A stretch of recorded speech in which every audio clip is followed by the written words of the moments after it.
Muy buenas tardes, queridos estudiantes y los que nos visualizan a través de esta plataforma. Soy estudiante de la Facultad de Humanidades, Plan Quiché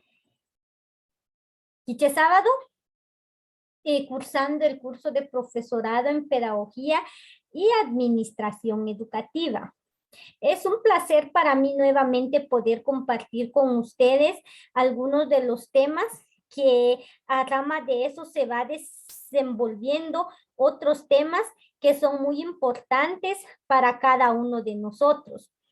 Anteriormente habíamos tratado el tema sobre el riesgo en el trabajo. Ya habíamos visto que el riesgo en el trabajo podrían ser los accidentes, la salud y entre otras. Ahora vamos a ver lo que son el riesgo en el contrato de trabajo. A continuación, les voy a compartir pantalla para verificar cuáles son esos riesgos que podemos encontrar. Vamos a empezar con una pequeña reflexión y dice así: no te amargues con tu propio fracaso, ni se lo cargues a otro. Acéptate ahora o seguirás justificándote como un niño. Recuerda que cualquier momento es bueno para comenzar y ninguno es tan terrible para claudicar. Aquí tenemos al escritor Pablo Neruda. Los dejo a sus criterios para que hagamos una pequeña reflexión sobre este pequeño frase. A continuación, tenemos acá lo que es el riesgo en el contrato de trabajo. Y dice así: disposiciones generales y contrato individual. Debajo del artículo 18, contrato individual de trabajo, sea cual fuere su denominación, es el vehículo económico jurídico mediante el que una persona o trabajador queda obligado a presentar a otra patrono sus servicios personales o a ejecutarle una obra personalmente, bajo la dependencia continuada y dirección inmediata o delegada de esta última, a cambio de una retribución de cualquier clase o forma. Tenemos acá lo que son los riesgos. Garantizar los términos que beneficien al empleado y a la institución. Acá el empleado tiene que ser muy activo, sobre todo en las empresas. Él debe de buscar estrategias, formas de cómo resolver los problemas y poder brindarle una solución para que el patrono se sienta satisfecho de su empleado y decir: eso es lo que yo quiero. Entonces es importante que nosotros desarrollemos una habilidad sumamente adecuada y activa para poder resolver distintos problemas que se nos presentan. La siguiente es respetar el contrato individual. Tanto como mujeres y como hombres tenemos los mismos derechos. Por ello es que nosotros debemos pelear si alguien nos está faltando el respeto ya sea en el trabajo o en algún lugar.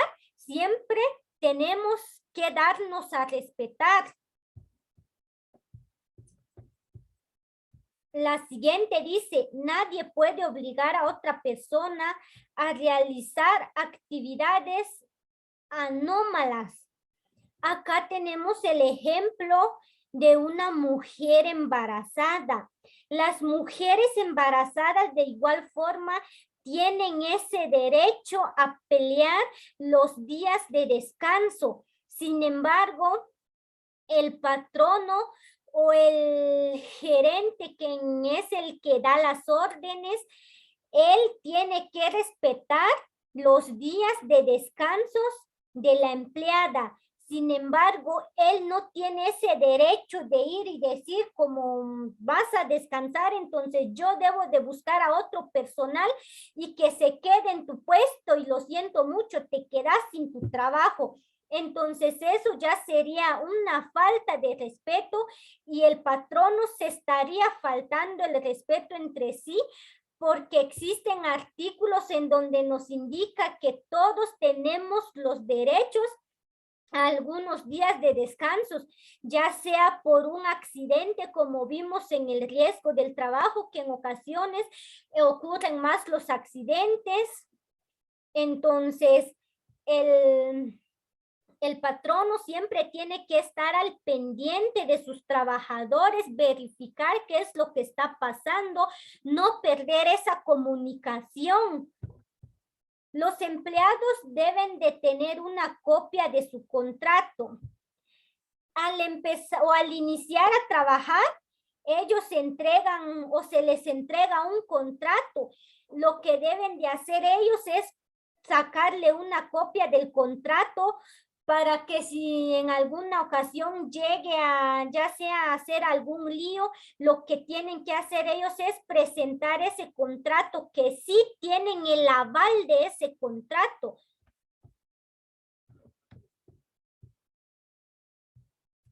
Acá encontramos el artículo 19.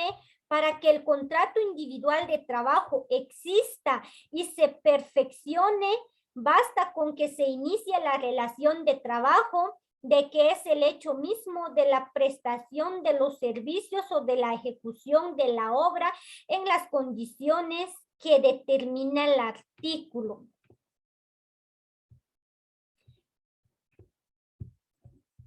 La siguiente nos dice: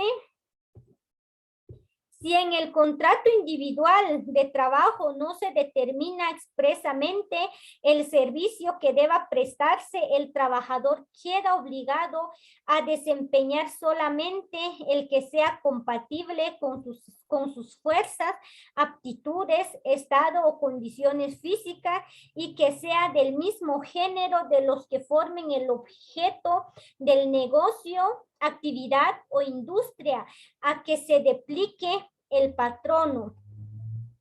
Existen ocasiones en donde uno como empleado, ya sea por algún accidente, entonces ya no tiene esa habilidad de realizar el trabajo, entonces él tiene el derecho a reclamar o a pedirle el cambio de puesto, en donde se le asigne el trabajo en donde para él le sea apto con sus fuerzas, sin necesidad de hacer algo que él no lo puede realizar en ese momento por el estado en que está.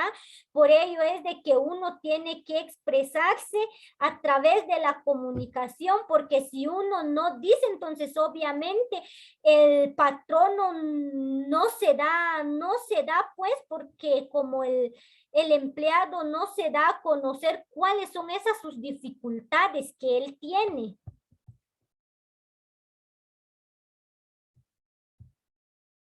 En el artículo 22 nos indica que en todo contrato individual de trabajo deben entenderse incluidos por lo menos las garantías y derechos que otorguen a los trabajadores la Constitución, el presente código, sus reglamentos y las demás leyes de trabajo o de previsión social.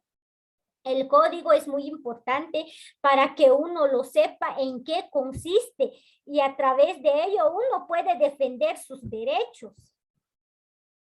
El artículo 28 igual nos indica que el contrato individual de trabajo debe extenderse por escrito en 3 ejemplares. Uno debe de recoger cada parte en el acto de celebrarse y otro el patrono queda obligado de hacer llegar al departamento administrativo de trabajo directamente por medio de la autoridad de trabajo más cercana dentro de los 15 días posteriores a su celebración, modificación o novación. Les voy a dar el ejemplo del contrato de un docente. ¿Qué pasaría cuando un docente llega al instituto la primera vez? Las autoridades son los encargados de presentarle ante los alumnos, ante los cocodes, ya sea de la comunidad, presentarse y cuál es el trabajo que él va a ejecutar en ese momento que llegó. Por ello es de que el patrono tiene un papel muy importante en eso, porque él es el quien organiza, él es el que ejecuta. El ejemplo de un director de un establecimiento, él es el que tiene que generar distintos movimientos a las papelerías de los educandos, buscar proyectos, ayuda para que la institución tenga esos recursos para el aprendizaje del educando. Por ello es de que estos temas son de mucha importancia, ya que nos da a conocer cuáles son las obligaciones de los trabajadores, qué es lo que ellos deben de hacer, qué es lo que no deben de hacer, cuál es el riesgo que ellos corren en el trabajo y cuál es el riesgo que de igual forma ellos corren en el contrato, y qué es lo que deben de hacer y qué es lo que no deben de hacer ellos. Así que solamente ha sido esta nuestra pequeña clase. Agradecerles nuevamente y los esperamos la próxima.